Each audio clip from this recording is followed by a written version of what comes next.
क्या आप लोग भी बाजार से मिलावटी घी लेकर आते हैं? क्योंकि कहीं शुद्धता तो है ही नहीं, और दूसरी तरफ कहा जाए तो आप लोग कहेंगे कि घर में मलाई बनती ही नहीं है, तो हम घी कहाँ से खरीदें, घी कैसे खाएं, और वो भी शुद्ध घी हम घर पर कैसे। तो आज इसी का एक छोटा सा सोल्यूशन मैं लेकर आई हूँ कि आपके घर में मलाई नहीं बनती है, यानी कि फ्रेश क्रीम नहीं निकलती है, और बाजार के मिलावटी घी से हो गए हैं परेशान, नई नई बीमारियां लग रही हैं। तो जी हाँ, बिल्कुल नई रेसिपी लेकर आई हूँ इसीलिए मैं आपके लिए, और मैं गारंटी के साथ कहती हूँ इस रेसिपी को देखकर आप कभी भी बाजार से घी नहीं खरीदेंगे, और अगर घर में मलाई नहीं बनती है तो इसका भी बहुत अच्छा सोल्यूशन मैं आपके लिए लेकर आई हूँ।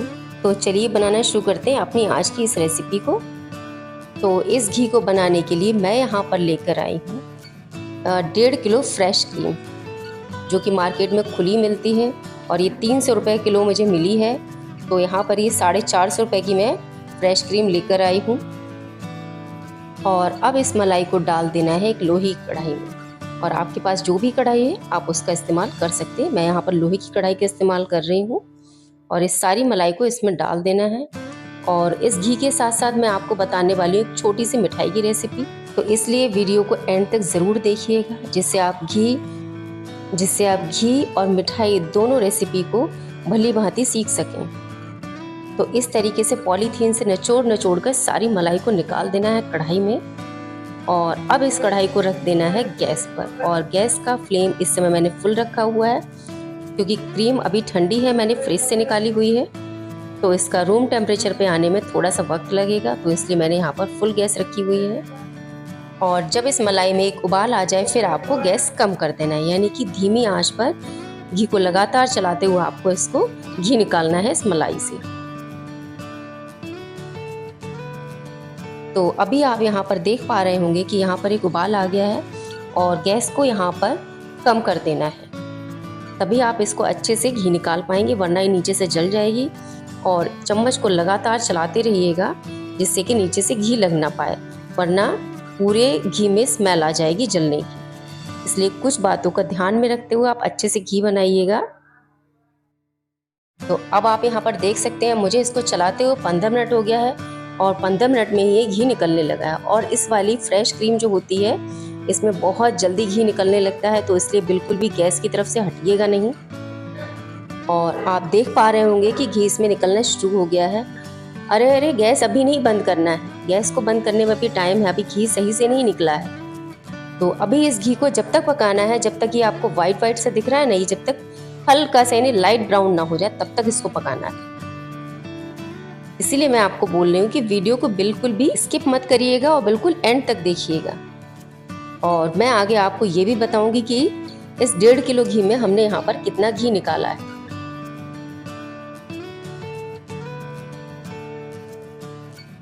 और अभी आप यहाँ पर देख सकते हैं ये वाइट वाला पार्ट यहाँ पर हल्का सा ब्राउन होने लगा, बहुत हल्का सा ब्राउन होने लगा है, यानी कि इस वाइट वाले पार्ट में हल्का सा ब्राउन कलर सा आने लगा है। आप यहाँ पर देख सकते हैं, मैं आपको पास से दिखा देती हूँ। इस तरीके कलर आते ही आपको गैस को यहाँ पर ऑफ कर देना है, और कढ़ाई में से अभी घी नहीं निकालना है, घी को थोड़ा सा ठंडा हो जाने देना है, यानी इसके जो बबल उठ रहे हैं, बबल उठना जब बंद हो जाएंगे उसके बाद ही इसको हमें डिब्बे में ट्रांसफ़र करना है। आप यहाँ पर देख सकते हैं बबल उठना बिल्कुल बंद हो गया है इसमें से, यानी घी में बिल्कुल ठहराव आ गया है, और घी में यहाँ पर किसी भी तरीके की कोई हलचल नहीं। और अब यहाँ पर दूसरी बात आती है कि जिस बर्तन से हम घी निकालने वाले हैं, यानी कि हमने जो चमचा लिया है बिल्कुल भी भीगा नहीं होना चाहिए, बिल्कुल भी मॉइस्ट नहीं होना चाहिए। और अगर बर्तन भीगा रहेगा तो इससे घी भी जल्दी ख़राब होने लगता है। तो इसको मैं करने वाली हूँ। मैं यहाँ पर बहुत सारे मेरे पास जैम के डिब्बे इकट्ठे हो जाते हैं जो कि कांच के होते हैं, तो इस तरीके से धो के साफ़ करके मैं इसको धूप में सुखाकर स्टोर करके रख लेती हूँ। तो अब इसी डिब्बे में मैं यहाँ पर घी करने वाली हूँ, और घी यहाँ पर हल्का सा गुनगुना रह गया है, यानी कि ल्यूक वार्म जिसको कहते हैं, यानी कि उससे भी थोड़ा सा ठंडा हो गया है। तो इसी स्टेज पर यहाँ पर घी को हमको इसमें कर लेना है। और जैसी गर्मियाँ चल रही हैं तो इस समय घी बिल्कुल भी जम नहीं रहा है, तो ऐसा ही रहता है, यहाँ पे लिक्विडी फॉर्म में रहता है इस समय। तो इस सारे घी को अच्छे से निकाल लेना है, और ऊपर से घी उठाइएगा, क्योंकि स्टोर करने के लिए हम घी बना रहे हैं। और इस घी को आप 5 से 6 महीने तक अच्छे से स्टोर करके रख सकते हैं। आपने कई बार सुना होगा कि दानेदार घी, तो घी को दानेदार किस तरीके से बनाया जाता है ये भी मैं आपको आगे बताऊंगी, इसलिए वीडियो के एंड तक जरूर बने रहिएगा। और अब मैंने घी को यहाँ पर छान लिया है, महीन वाली छन्नी ली है इसको छानने के लिए मैंने। और यहाँ पर घी का ढक्कन अभी बिल्कुल भी नहीं लगाना है जब तक ये बिल्कुल ठंडा ना हो जाए, तो इसलिए इस तरीके से छलनी से इसको ढककर रख दीजिएगा। और अब ये घी ठंडा हो गया है, बिल्कुल ठंडा हो गया है। और अब इसका ढक्कन लगाकर आप रख सकते हैं। इस तरीके से जब आप बनाएंगे तो दानेदार घी बनेगा, और जो दानेदार घी होता है वो शानदार बहुत लगता है देखने में। और अभी मैंने ये एक छोटा सा डिब्बा और लिया है जिसको मैं रेगुलर यूज करती हूँ। बाकी और जो घी है वो इसमें छान लेना है। और घी छानते समय एक विशेष बात का ध्यान रखना है कि जब भी आप घी छान रहे हैं तो यहाँ पर प्लास्टिक की छलनी का बिल्कुल भी यूज़ मत करिए। और आपने देखा होगा कि जब भी आप प्लास्टिक की छलनी से घी छानते हैं तो उसमें से जब छानते हैं तो घी थोड़ा सा लसलसा सा निकलता है, यानी कि उसमें थोड़ी सी प्लास्टिक पिघलती रहती है, इसलिए वो घी बहुत खतरनाक होता है। इस तरीके से घी बिल्कुल भी मत छानिएगा। और यहाँ पर ये घी बिल्कुल छनकर रेडी हो गया, और इस तरीके से महियर में से घी इस तरीके से दबा दबा कर निकाल लेना है। और इसको खूब अच्छे से दबा लीजिएगा, बहुत अच्छे से ये निकल जाता है घी। और हमने जो ये महियर निकाला हुआ है इसको बिल्कुल भी फेंकना नहीं है। और जैसा कि मैंने फ्रेश क्रीम से बनाया है तो बिल्कुल भी खट्टा नहीं होता है, बिल्कुल पनीर की तरह लगता है ये। तो ये सारा महियर इस तरीके से कटोरी में निकाल लेना है। और आप यहाँ पर देख सकते हैं इसमें भी कितना सारा घी निकल आया है। तो यहाँ पर टोटल घी हमारा बनकर तैयार हो गया है पौन किलो घी, यानी कि 750 ml घी बनकर यहाँ पर रेडी हो गया है, और 1.5 किलो मलाई से। तो मैं यहाँ पर दूसरा बर्तन बिल्कुल भी गंदा नहीं करना चाहती हूँ, तो इसीलिए मैंने वही वाली कढ़ाई ली है। और इसमें आधा कटोरी गुड़ काट कर डाल देनी है। इस तरीके से बारीक बारीक काट लेना है इसको, बहुत आराम से कट जाती है ये। और अब इसको गैस पर रख देना है, और गैस का फ्लेम बिल्कुल लो रखना है आपको। और दूसरी तरफ यहाँ पर जिसमें हमें मिठाई बनाकर निकालनी है, यानी तो जिसमें जमानी है हमको मिठाई, उस प्लेट को हम तैयार कर लें। एक प्लेट ली है, उसमें थोड़ा सा ऑयल डालकर इस तरीके से ग्रीस कर लेना है। और यहाँ पर देखिए हल्की आंच पर है, तो इसलिए थोड़ा सा टाइम लगेगा इसको पिघलने में, यानी कि मेल्ट होने में। तो इस तरीके से इसको लगातार चलाते रहिएगा। और इस मिठाई को बनाने में मुश्किल से 5 मिनट लगता है। और आप देख सकते हैं यहाँ पर गुड़ हमारी मेल्ट हो गई। मेल्ट होने के बाद इसको 1 मिनट तक धीमी आंच पर लगातार चलाते रहना है। और यहाँ पर देख सकते हैं आप कितना प्यारा कलर आ रहा है कि बस देखते ही बन रहा है, इतना सुंदर कलर लग रहा है, बहुत सुंदर।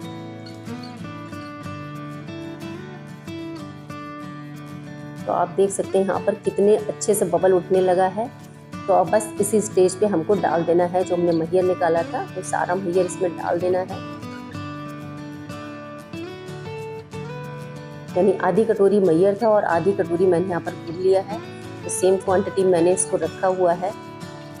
और महियर डालने के बाद इसको 1 मिनट तक इस तरीके से पका लेना है, जिससे कि दोनों चीज़ें आपस में अच्छे से मिल जाएं। अभी 1 मिनट के पकाने के बाद अब इसको निकाल लेना है प्लेट में, जिस प्लेट में हमको जमाना है।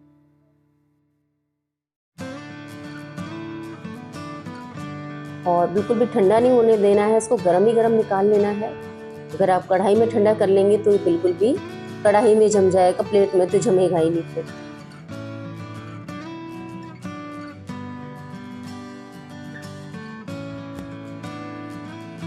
और इस तरीके से इसको फैला लीजिए पूरे प्लेट में।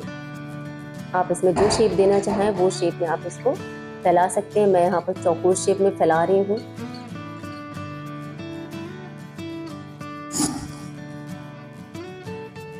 और ये गरम गरम बहुत अच्छे से फैल जाता है। आप जो शेप देना चाहें उस समय आप इसको शेप दे सकते हैं।